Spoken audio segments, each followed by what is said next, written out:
Josh Eccles was diving 4 miles off the coast of Jupiter, Florida, when he suddenly felt something hit him. What he found underwater left him frozen. A female shark, nearly 10 feet long, had just pushed his shoulder with her snout. Naturally, he panicked. His heart raced faster than it ever had in his life. Josh was a large man, almost 6.5 feet tall and 90 kilos of pure muscle. Yet, compared to such a creature, he was as small as a child next to his father. Fortunately, his more than 5 years of diving with Emerald Dive Charters helped him stay calm and avoid being devoured. If you haven't already, please subscribe to our channel and click the notification bell to get inspired by real-life stories like this every day. Back to our story, Josh focused on the animal and realized it was a lemon shark, a species he had seen dozens of times over the past years. Lemon sharks are considered curious but harmless. However, the behavior of this one worried him. Even if lemon sharks are curious, this shark seemed to want to communicate something. Before he could organize his thoughts, it nudged him again. Clearly, it was there for a reason. Eccles's heart began racing again. He had been taught in training that shark attacks on humans are rare, at least in theory. But statistics mattered little when facing a predator capable of killing him. This was not a stray dog or a large feline. It was a shark. And as Josh well knew, no human can beat a shark underwater. The shark didn't seem to intend to leave. Soon it began circling closer and closer around him. Was this how his career would end? Devoured far from home? In that moment of desperation, Josh realized something. Each time the shark passed, it raised its head slightly and exposed its white belly to him. He had read that animals rarely show their belly because it is one of their most vulnerable areas. Yet this shark did it again and again. Why? Could it be that it trusted him?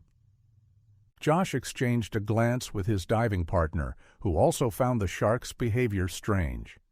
It was hypnotic, like watching a patient in an emergency room point to the spot that hurts them. His team member nodded, and Josh cautiously moved closer. Josh extended his hand toward the shark's belly very slowly to avoid scaring it. He didn't want it to think he was there to harm it. Then his fingers brushed the shark's skin, and he prayed not to hurt the animal. At that moment, he felt something unusual. There was another object on the shark's skin, something hard, metallic, not supposed to be there, a piece of metal.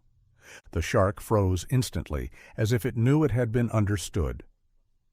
The piece of metal in Josh's fingers was a hook. Not the typical hook you'd use for recreational fishing.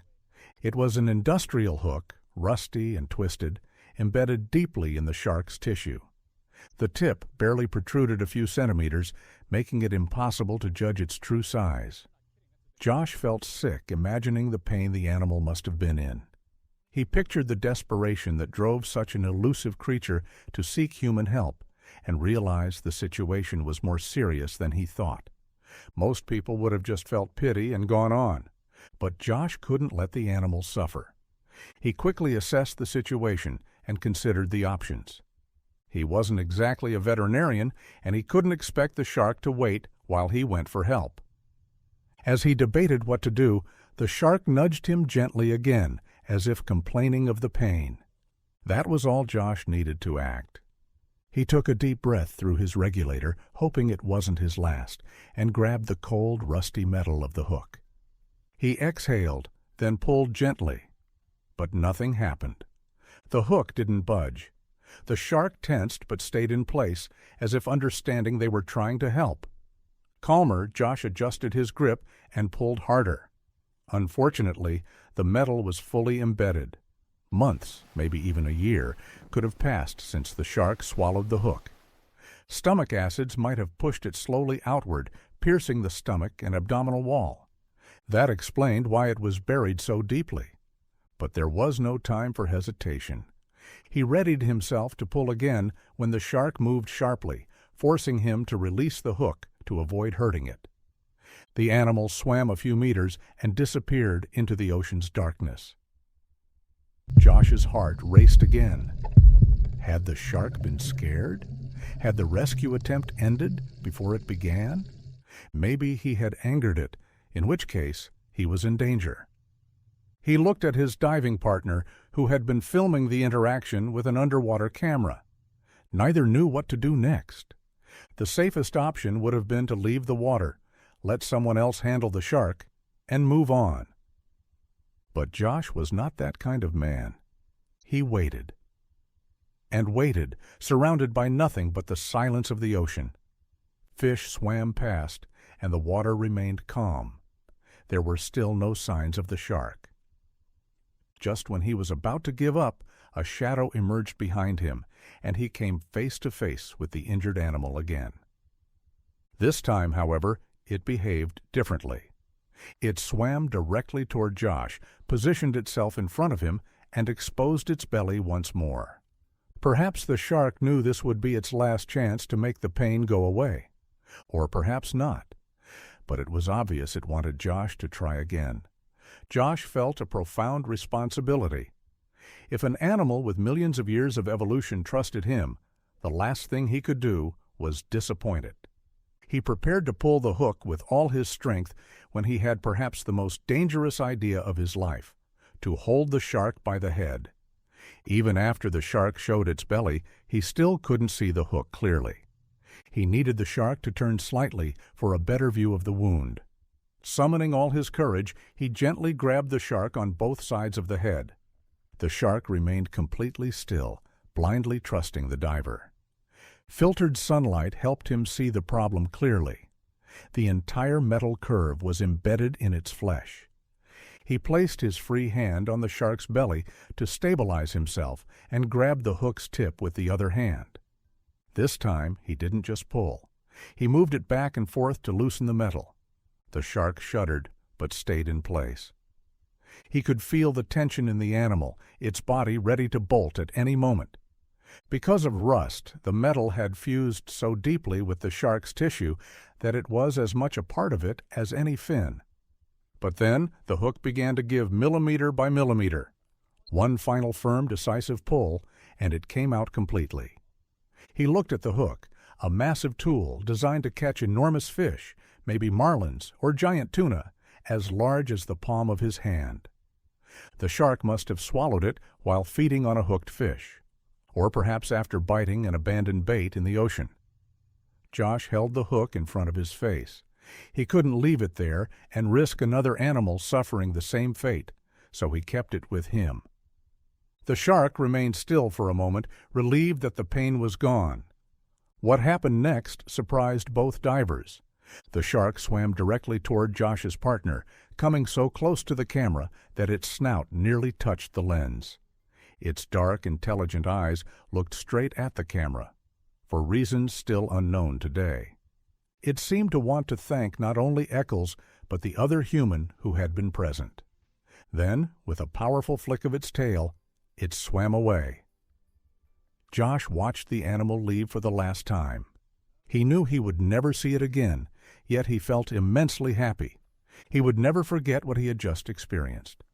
The joy of saving another living being's life was priceless.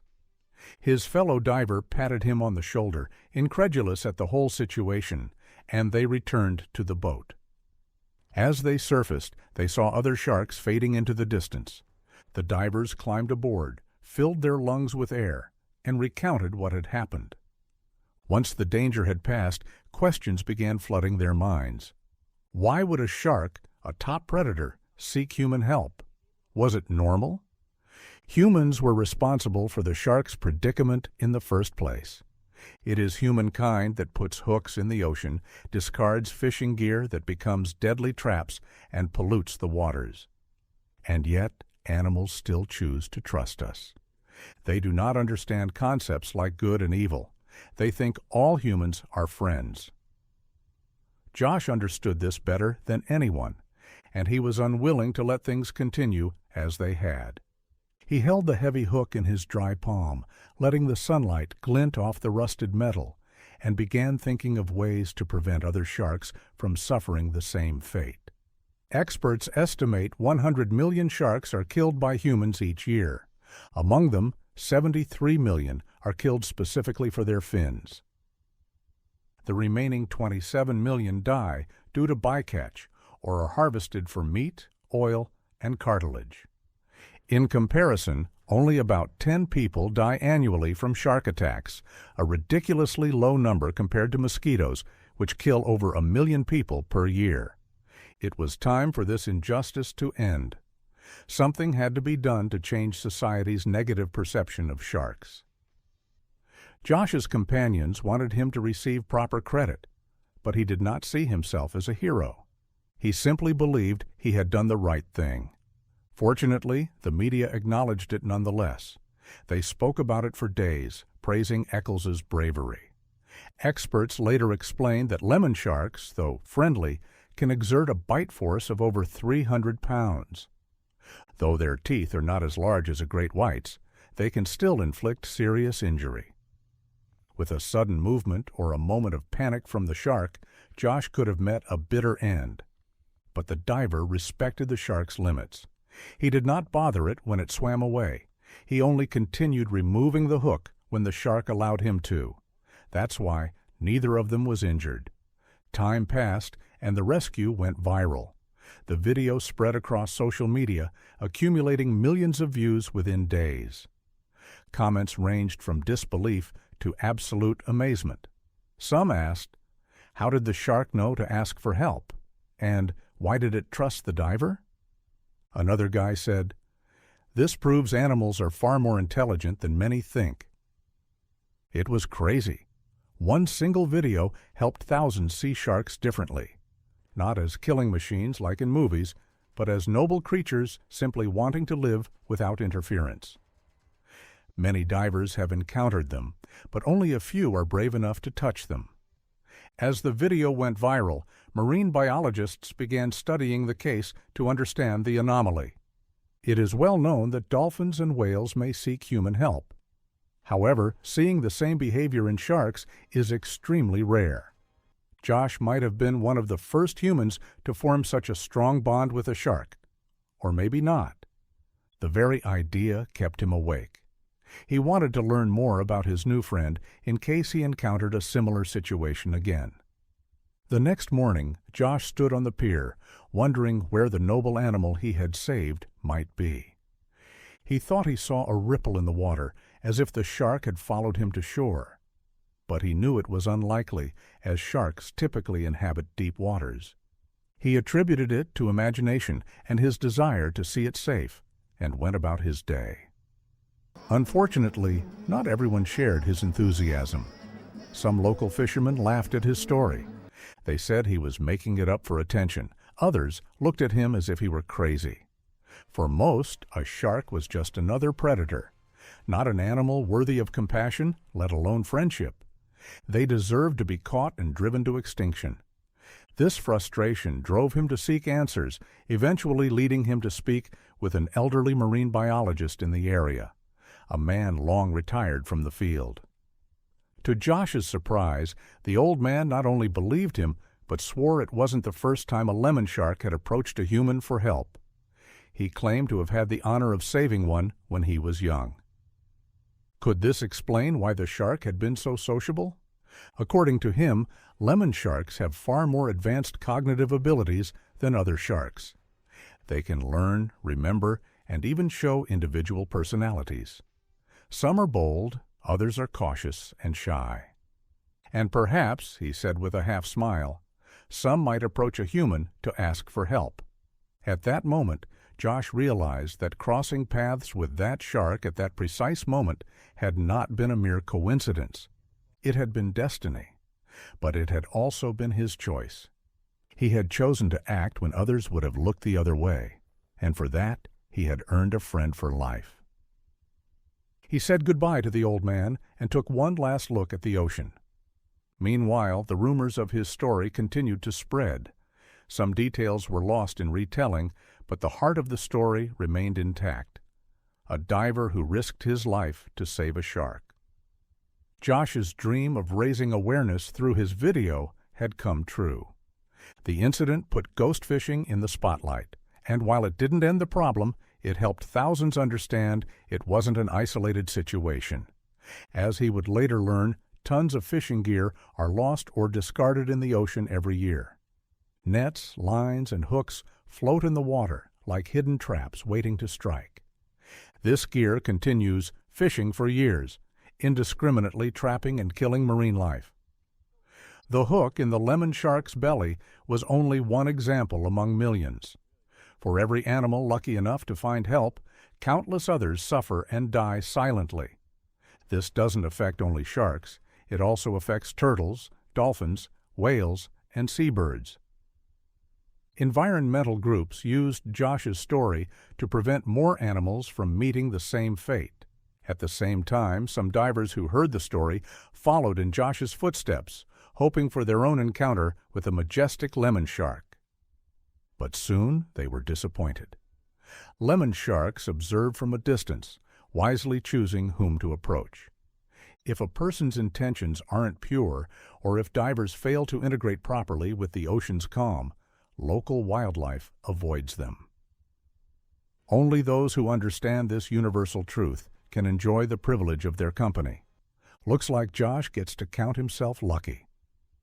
Time passed, and life returned to normal. Locals began whispering that a shark with a scar on its belly had been seen passing by a private boat. They said it wasn't alone, it had brought some of its siblings. After inspecting a few vessels, they swam away.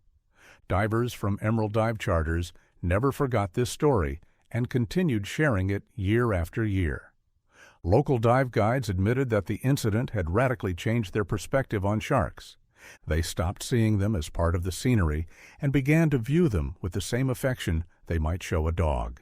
Months later, Eccles returned to the same dive site. Part of him wondered whether he would see the same lemon shark mentioned in the rumors. The odds were low. The ocean is vast and sharks migrate. But as he descended into the familiar blue, scanning the waters for the robust silhouette of a lemon shark, he came across a scene worthy of a documentary. He didn't see the same shark, but he did see several swimming gracefully, fulfilling their roles in the ecosystem. And each of them reminded him why he had chosen to spend his life beneath the waves. Perhaps the sea remained as dangerous to marine life as it had been when his adventure began. But at least he had taken the first step toward helping end ghost fishing.